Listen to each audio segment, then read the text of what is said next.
O chanceler Ernesto Araújo caiu e o Senado ganhou a batalha, certo? Não. Calma.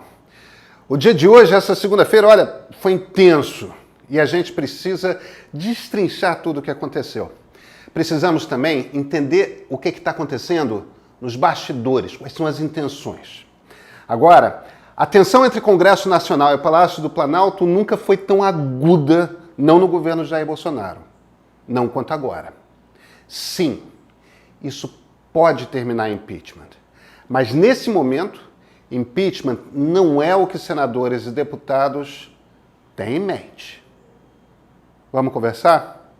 Eu sou Pedro Doria, editor do Meio. Você conhece o Meio? Gratuito de segunda a sexta, chega cedo no seu e-mail. Olha, leitura rápida, só 8 minutos. E o essencial para você compreender o dia. Assina lá. E esse aqui, esse, como você sabe, é o ponto de partida.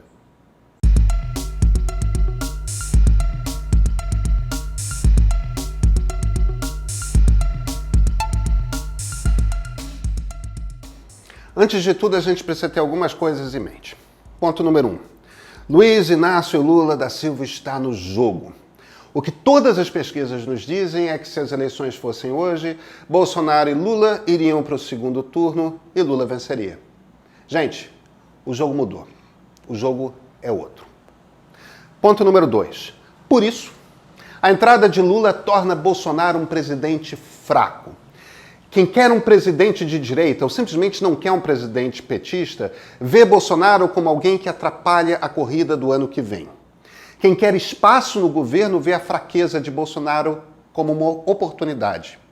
Como autoritário, quando fraco, Bolsonaro e os seus precisam se mostrar fortes. Quem são os seus? É aquela turma que nos acostumamos a chamar de ala ideológica.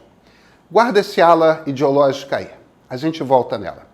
Ponto número 3.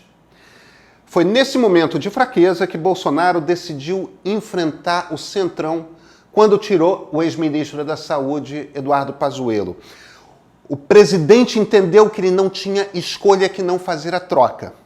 Ouviu recomendações dos líderes do Congresso. E aí humilhou publicamente a candidata do Centrão ao cargo. Ou seja, e estando fraco, Bolsonaro escolheu atacar o Centrão, atacar os seus aliados no Congresso. 4. O que é que Bolsonaro ganha com isso? Lembra daquela ala ideológica? É essa turma que tem o controle das redes sociais e Bolsonaro vive de popularidade nas redes e nos zaps da vida. Quando ele se alia ao Centrão, ele rompe com uma promessa que ele fez a essa base, a de que não faria aquele tipo de política. Só que se não fizer, toma um impeachment na cabeça. O resultado é que ele escolheu fazer uma política meio a meio. Se alia com o Centrão e fica batendo no Centrão. Quer passar a ideia de que os corruptos estão fazendo ele agir contra os seus ideais mais puros. 5. Ele não combinou o jogo com o Centrão. E o Centrão não está achando graça de virar saco de pancadas. Agora, a gente está no meio de um jogo de poder. O que os presidentes da Câmara e do Senado estão fazendo, e bem publicamente, é lembrar ao presidente quem é que manda. Só que não está claro que Bolsonaro aceita isso. Então, onde vamos parar? Nós ainda não sabemos. 6. A gente precisa definir melhor o que é essa ala ideológica. Nós já conversamos algumas vezes sobre esse movimento internacional de extrema-direita que tem em comum o fato de ser autoritário e nacionalista. As ideias desse movimento vêm de algumas pessoas. Uma delas é o russo Alexander Dugin, que é conselheiro de Vladimir Putin. Outra é Steve Bannon, que foi ligado ao ex-presidente americano Donald Trump. E, claro, temos a nossa versão tupinambá, Olavo de Carvalho. Essa ideologia é baseada numa leitura enviesada, conspiratória mesmo, da história do mundo. Nela, Oriente e Ocidente sempre foram rivais e o Ocidente defende valores cristãos. Essa é a sua importância. Hoje, vivemos um ataque simultâneo da China e do Islã e precisamos de novos cruzados para nos defender. Os cruzados seriam líderes como Donald Trump ou como Jair Bolsonaro. No mundo, Esse ataque oriental se dá na forma de uma coisa chamada globalismo, que desmonta a autoridade de estados nacionais e também por imigrações que forçam miscigenação e deterioração cultural.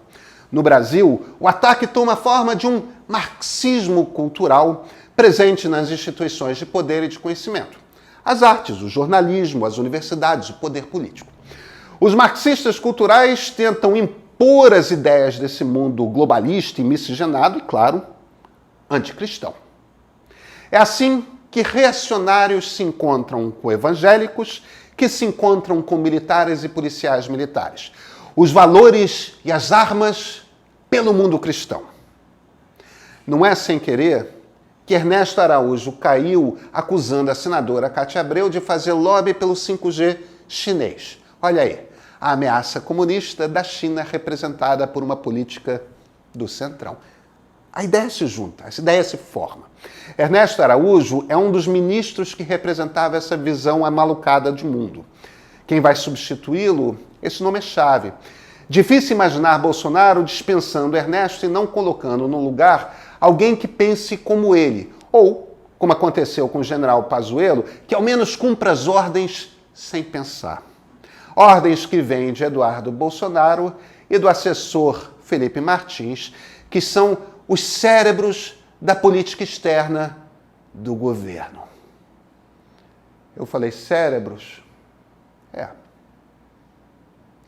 Durante a madrugada de domingo, pelo menos 2 deputadas federais bolsonaristas, Bia Kicis e Carla Zambelli, tentaram transformar a morte trágica de um policial militar baiano, que talvez estivesse no meio de um surto psicótico, em desculpa para uma quartelada PM, para um motim. Bia deu para trás. Ela preside a Comissão de Constituição e Justiça na Câmara. Ela não pode ficar convocando o policial militar a desobedecer a ordem de governador. Isso é crime. Isso dá cassação, ainda mais no cargo que ela ocupa. E não importa se ela já apagou o tweet, porque ela fez. Mas sabe o que é isso?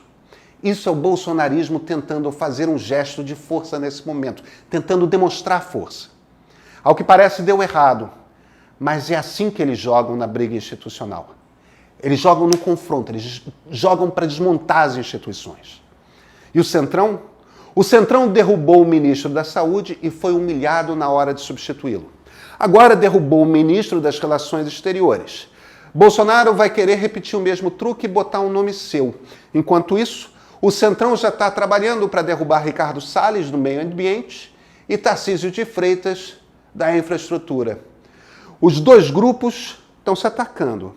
Qual o limite? Quanto espaço o Centrão quer? Com que velocidade o Centrão quer esse espaço?